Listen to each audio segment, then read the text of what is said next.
صحیح بخاری کے اندر حضرت عائشہ رضی اللہ تعالیٰ عنہ کا یہ قول نقل کیا گیا ہے کہ وہ فرماتی ہیں کہ لم یکن النبی صلی اللہ علیہ وآلہ وسلم یصوم شہرا اکثر من شعبان، کہ حضور صلی اللہ علیہ وآلہ وسلم باقی مہینوں کے اعتبار سے سب سے زیادہ کثرت سے روزے جو رکھتے تھے وہ شعبان کے مہینے میں رکھتے تھے۔ فَإِنَّهُ كَانَ يَصُومُ شَعْبَانَ كُلَّهُ، اور فرماتی ہیں کہ ایسا لگتا کہ جیسے حضور پورے شعبان کا روزہ رکھتے۔ حضرت ام سلمہ رضی اللہ تعالیٰ عنہ فرماتی ہیں، ترمذی شریف کی روایت ہے، ما رأیت النبی صلی اللہ علیہ وآلہ وسلم یصوم شہرین متتابعین الا شعبان و رمضان، کہ میں نے حضور صلی اللہ علیہ وآلہ وسلم کو لگاتار 2 ماہ روزے رکھتے ہوئے نہیں دیکھا مگر شعبان اور رمضان کے،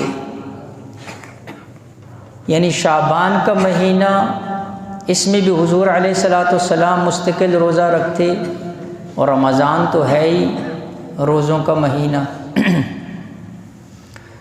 اس سے پتہ یہ چلتا ہے کہ حضور صلی اللہ علیہ وآلہ وسلم رمضان سے پہلے شعبان کے اندر ہی گویا کہ تیاری شروع کر دیتے۔ اس لیے علماء نے نوافل اور سنت کی حکمت بھی یہی لکھی ہے کہ فرائض سے پہلے سنت یا نوافل اصل میں یہ مشق ہے فرض کے اندر توجہ اور دھیان کو برابر کرنے کے لیے، یعنی ایک آدمی پہلے سنت ادا کرے یا نوافل پڑھے اور اس کے اندر وہ مشق کرے اپنی توجہ دھیان اللہ کی ذات کی طرف، جب اس کے بعد وہ فرض ادا کرے گا تو فرض کا مقام اور درجہ زیادہ ہے۔ تو مقصد یہ ہے کہ اپنے نوافل میں اپنی توجہ برابر کرے تاکہ فرض کو اچھے طریقے سے ادا کر سکے۔ رمضان کے روزے فرض، رمضان کا مہینہ مبارک، رمضان کا مہینہ اجر اور مقام کے اعتبار سے، فضائل اور عبادات کے اعتبار سے پورے سال کے اندر بڑا اہم ہے۔ اس سے پہلے شعبان کا مہینہ حضور اس کے اندر روزوں کا اہتمام فرما رہے اور امت کو یہ سبق اور درس دے دیا کہ یہ تو نفلی روزہ ہے، آگے فرض آ رہا ہے، فرض سے پہلے نفل کے اندر مشق کرو اور نفل کے اندر کوشش کرو، جب نفل کے اندر تمہاری عادت بن جائے توجہ اور نفل کے اندر درجات حاصل کر لو تو آگے جو فرض آنے والا ہے تاکہ وہ فرض بھی تم اچھے طریقے سے ادا کر سکو۔ اس لیے علماء نے لکھا شعبان رمضان کی تیاری کا مہینہ ہے،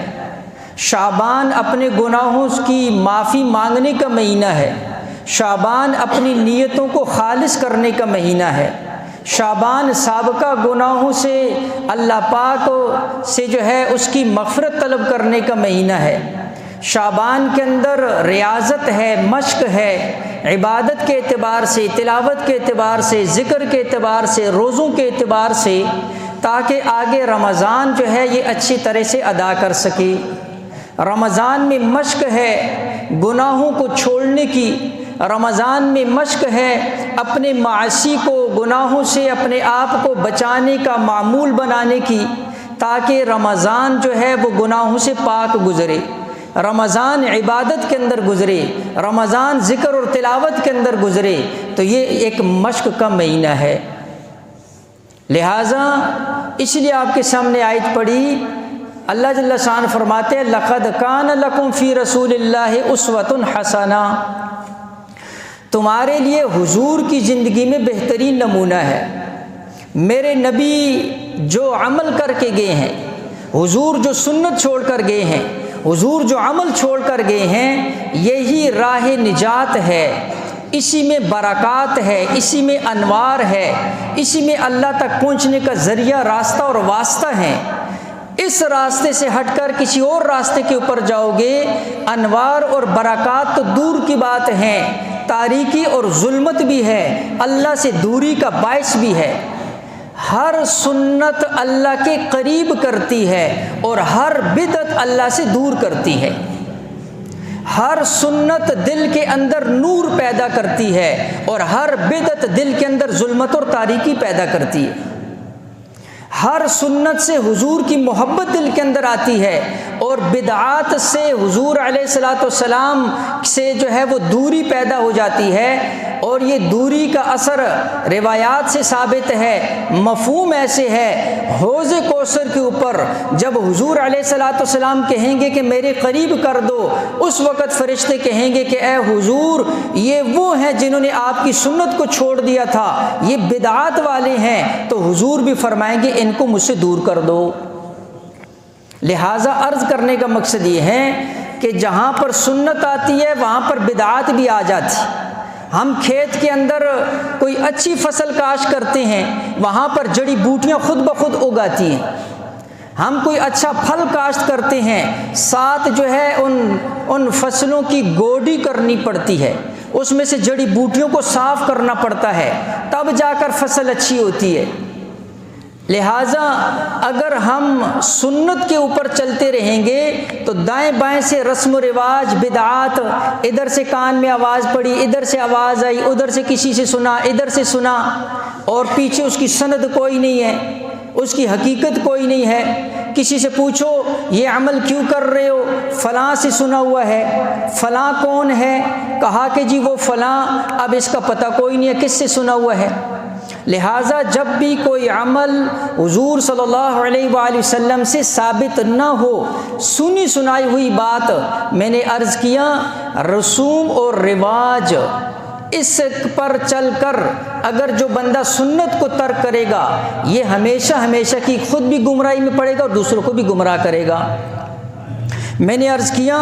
جس طرح یہ مہینہ بڑے فضائل والا ہے، اسی طرح اس مہینے کے اندر بدعات بھی ہوتی، اور میں نے عرض کیا جہاں سنت آتی ہے وہاں پر یہ رسم و رواج اور بدعات خود بخود آ جاتی۔ سنت اپنانی پڑتی ہے، سنت پر محنت لگتی ہے، بدعات خود پھیل جاتی ہیں۔ اچھی فصل کاشت کرنی پڑتی ہے، جڑی بوٹیاں خود اگاتی ہیں۔